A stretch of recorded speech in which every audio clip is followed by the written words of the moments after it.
Hello दोस्तों। स्वागत है आप सभी का मेरे यूट्यूब चैनल रेहान SHQ पर। दोस्तों, आज मैं आपको एक नई कहानी सुनाने वाला हूँ। ये कहानी एक भिखारी की है। दोस्तों, सिर्फ एक अच्छे विचार ने उसकी ज़िंदगी में परिवर्तन ला दिया। वह विचार क्या था, वह आपको कहानी में आगे पता चलेगा। तो चलिए, आपका ज़्यादा समय ना लेते हुए हम शुरू करते हैं कहानी। दोस्तों, यह एक कहानी भिखारी की थी। एक भिखारी था, वह भीख मांगा करता था। रेलवे स्टेशन पर वह रोज आता था और एक ट्रेन में बैठकर वह दूसरे स्टेशन पर जाता था। एक दिन उसको एक बिजनेसमैन मिला। उसके दिमाग में ख्याल आया कि हो सकता है यह मुझे ज़्यादा पैसे दे दे, तो क्यों ना मैं इसी से भीख मांगूं। जब वह बिजनेसमैन के पास गया और भीख मांगने के लिए कहा, तो उस बिजनेसमैन ने उसको भगा दिया और जाते हुए कहा कि तुम कितने बेवकूफ़ आदमी हो। मुझे यह बताओ कि तुम्हारे पास मुझे देने के लिए क्या है। जब खुद तुम किसी को कुछ दे नहीं सकते तो मांगना छोड़ दो। दोस्तों, भिखारी के दिमाग में यह विचार ने कौंधा कर दिया। फिर वो भिखारी घर गया। घर जाने के बाद वह सोचने लगा कि मैं क्या दे सकता हूँ लोगों को। तभी उसके दिमाग में ख्याल आया कि मैं आगे से लोगों को एक फूल दूंगा, छोटे छोटे फूल। जब भी वह लोगों से भीख मांगता और बदले में उनको फूल देता, लोग सोचते कि ये कितना अच्छा भिखारी है, पहली बार इस तरीके से किसी को भीख मांगते देखा है जो बदले में फूल देता है। दोस्तों, अब दूसरी बार वही बिजनेसमैन उसको मिला। दोस्तों, भिखारी ने जब बिजनेसमैन से भीख मांगी तो उस बिजनेसमैन ने उसे पैसे दिए और बदले में उसे फूल ग्रहण किया।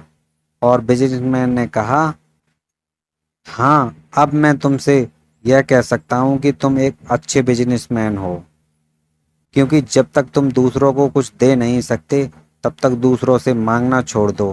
दोस्तों, वह भिखारी रेलवे स्टेशन पर बाहर आया और जोर जोर से चिल्लाने लगा, मैं भी बिजनेसमैन बन के दिखाऊंगा, मैं भी बिजनेसमैन बन के दिखाऊंगा। और सभी लोग उस पर हंसने लगे।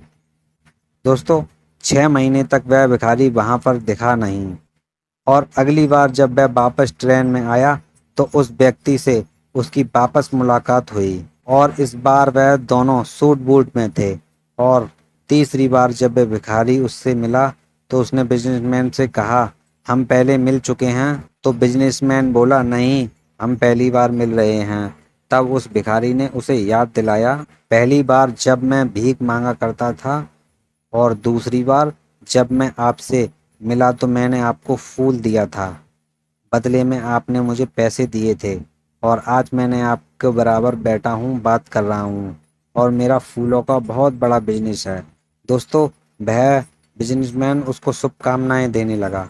तो इस कहानी का मूल संदेश यही है कि एक विचार, अगर आप खुद को बदलना चाहते हो तो खुद को बदलने के लिए सिर्फ एक विचार पर्याप्त है।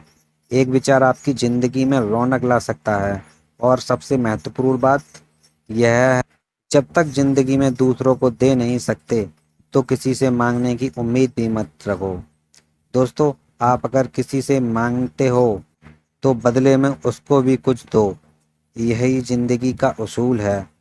मुझे उम्मीद है कि ये कहानी आपको बहुत पसंद आई होगी। आपको यहाँ पर ढेर सारी कहानियाँ मिलेंगी और इससे आपको काफ़ी जानने को मिलेगा। दोस्तों, तो अगली कहानी में वापस आपसे मुलाकात होगी। तब तक के लिए अपना ख्याल रखें, सुरक्षित रहें।